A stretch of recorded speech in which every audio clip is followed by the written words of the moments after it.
What's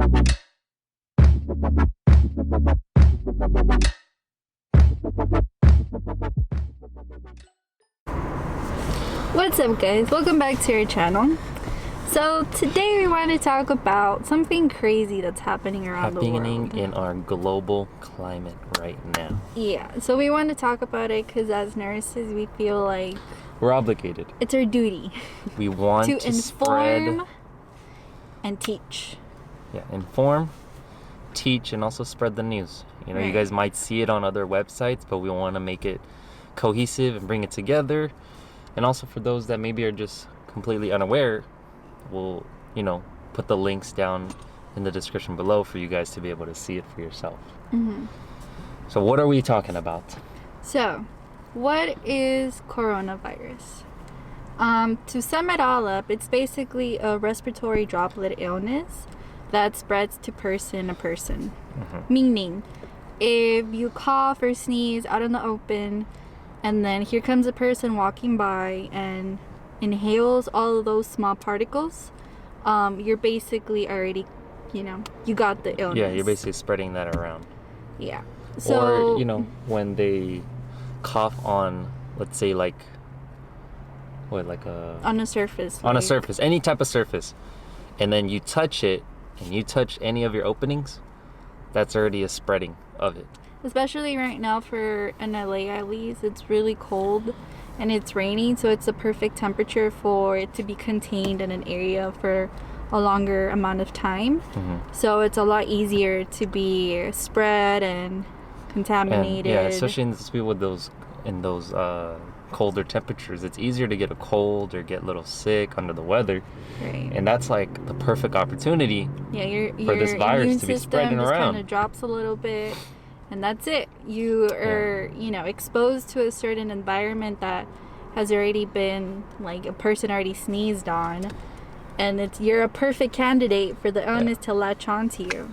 And so far, the symptoms that we've heard are fever. A dry cough.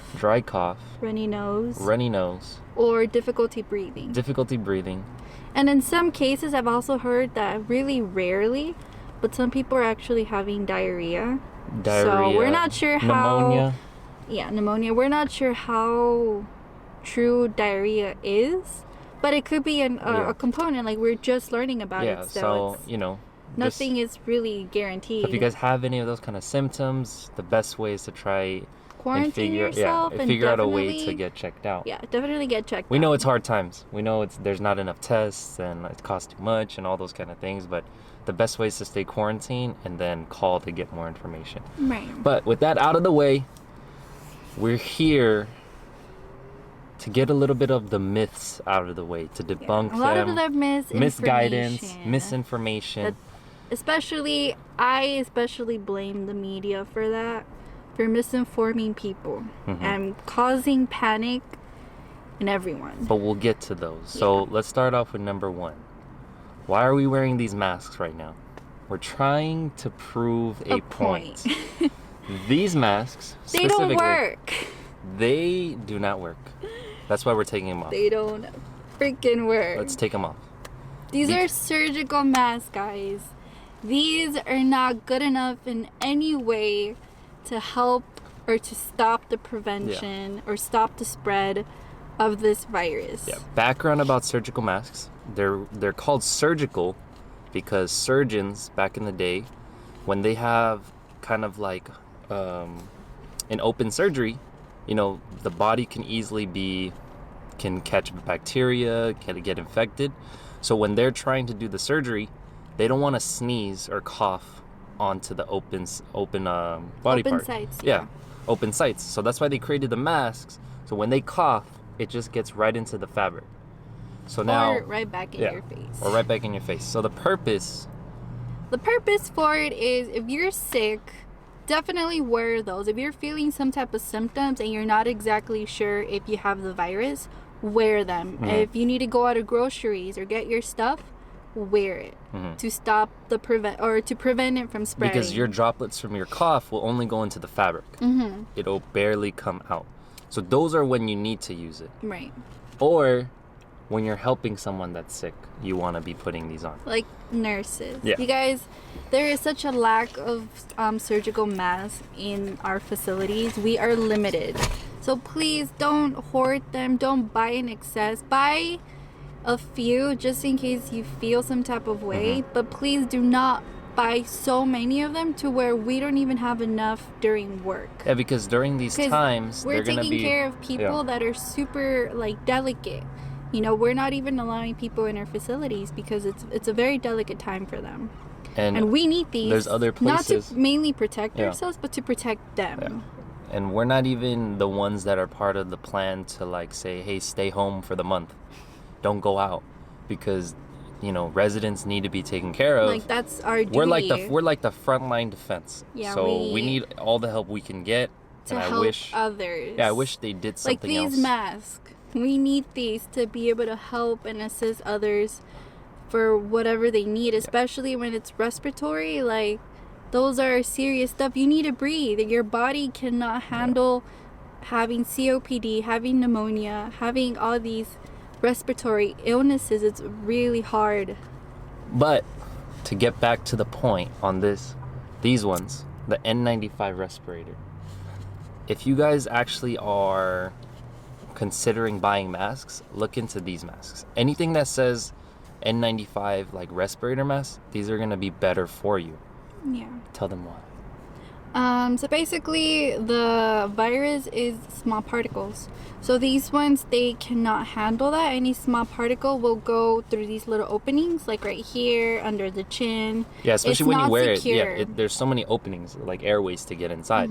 With this one, it literally tightens up everything. Yeah, like there's a tighten up top. Everywhere on the bottom of the chin. Bottom.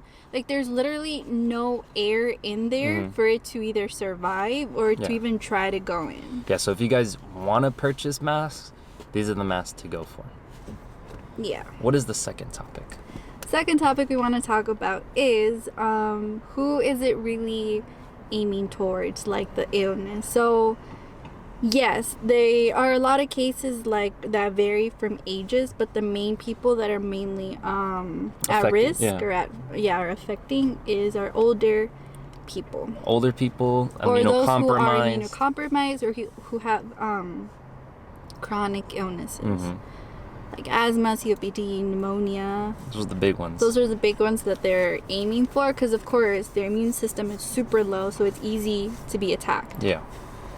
So, yes, it's to be alarmed with, but we mainly want to have ourselves be healthy for our elderly people because they cannot handle something this big happening. Yeah, that's why they say social distancing. They say don't travel. These are all protective measures because we, as, the younger generation or just healthier people, we can survive. Like, in a sense, we could survive off of the virus that's spreading. But those precautions are out there so that it doesn't spread so fast between everybody. And then it starts getting towards the elderly, the immunocompromised, and then they have literally no chance to get back because there is no cure right now. So that's why you guys got to take it very serious when they have these precautions and saying, don't have gatherings of 50 or more. Movie theaters close down, gyms close down, because they're all contact areas where people can go all the way together and kind of meet up, and then that virus goes from one person and then just goes Yeah. like a domino effect. Also, we want to discuss about how it's being compared a lot of the times to the flu. Now, I know it has similar flu-like symptoms, but there is differences.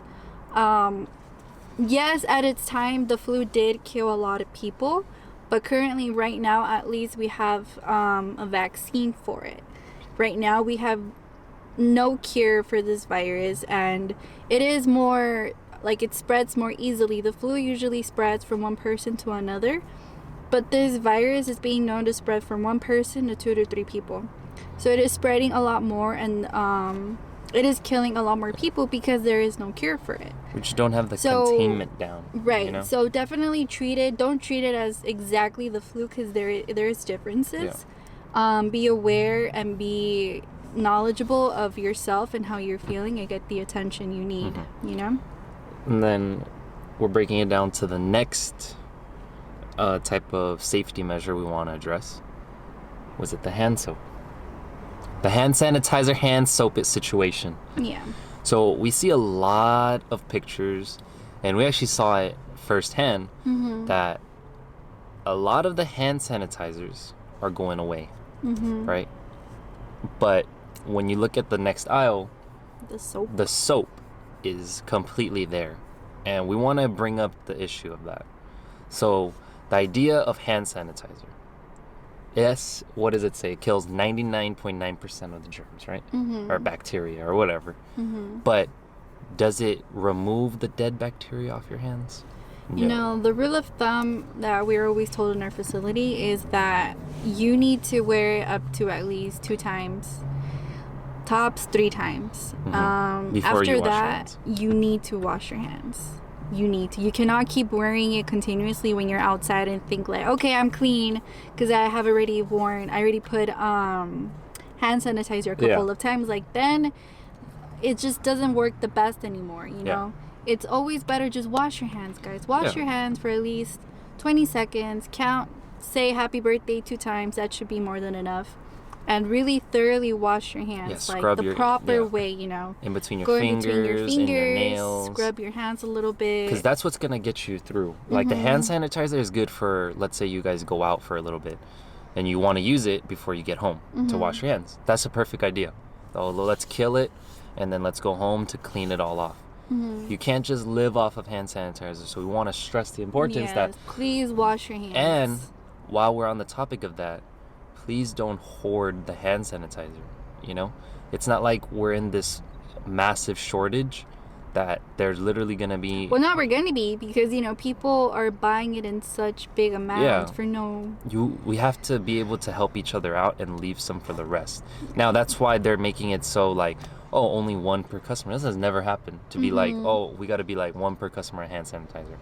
You know, so just try to stay clean together and leave some for the rest, because each other out. We need to support each other. Because there's people who are more or less fortunate that don't have the ability to be hoarding all these things or even getting on time to buy it. Right. So we want to make aware of that, and please be cautious of it when you guys do go and check that. Right. Be humans. Like, don't fight other people. Like, there's a lot of videos out there, like this woman was like fighting these elderly women for just 1 stack of like toilet paper, and she had like so many other toilet papers.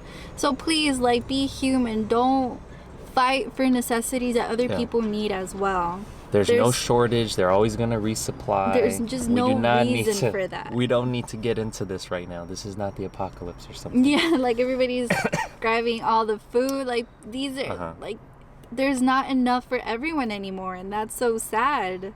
Like, there are people who have so many kids that need to be fed, like he said, less fortunate. So please stop hoarding and stop buying. We don't want to see videos of paper quantities. towel sections being destroyed and then food and everything else isn't. Also, supplements. We need the supplements to be bought out, you know? Like, not every supplement, mainly... You know, vitamin C. Your immune system is very important. You need to support it. It's called a supplement because it's supplementing your body. In these times, you guys got to be aware that you can't just drink a Dayquil or take allergy medication and think, oh, my sickness is just that, I'm be okay. That's why we see all those aisles of like Thailand, like, you know, pain medication gone, children's allergy med. It's like all those things are gone, but you guys aren't focusing on the basis of supporting your immune system. Keeping yourself healthy doesn't mean stacking up on all sorts of supplements. It means like stacking up on the ones that are really needed. Like vitamin C, staying hydrated, keeping yourself and mind healthy. Drinking lots of water. Yeah, drinking a lot of water. And those are the things that are going to really, because believe it or not, being sad or anxious or worried, it does bring your immune system down. So you need to keep yourself healthy, you know, for yourself and other people. And what was the other thing I wanted to mention? Oh, the anxiety. The people who are scared, you know. What's happening right now, of course, it is a reason to be worried and alert and informed. But it's not a reason to panic and create chaos and for markets to be chaotic and people to be like, that's the wrong way to approach this whole situation. Yes, it's scary, and I completely understand that people become worried, and I don't blame them because of the media and how they're wording things. And a lot of people are stuck on the numbers and the cases, like, oh my god, they keep going up, but they don't explain that of course they're gonna go up, because the more test kits they're happening, that start to be available, the more people are going to be known to be tested and have the virus. Yeah, that shouldn't bring fear. But that's for the healthcare workers and for the frontline people, nurses and doctors, to become more aware of the situation and study it more. It's not to cause more fear. Because we need to know the number. It's scarier but to it's needed. Not know the number than actually knowing exactly how many people are infected. Because then it gives us a perspective of, okay, what do we do with the next steps? Because I know Liz was telling me that when they announced in San Francisco, right? Oh, yeah. He said that they can't even come out the house. Reason being is they're able to see what the numbers are. For the Los Angeles community, we have, reports and everything, but we're waiting. But we don't have enough test kits. We don't have enough test kits. Enough resources to be kind of really, figuring out what our next step is. Yes, we took out the movie theaters. Restaurants are serving less people at a time. Starbucks doesn't even have chairs. Yeah.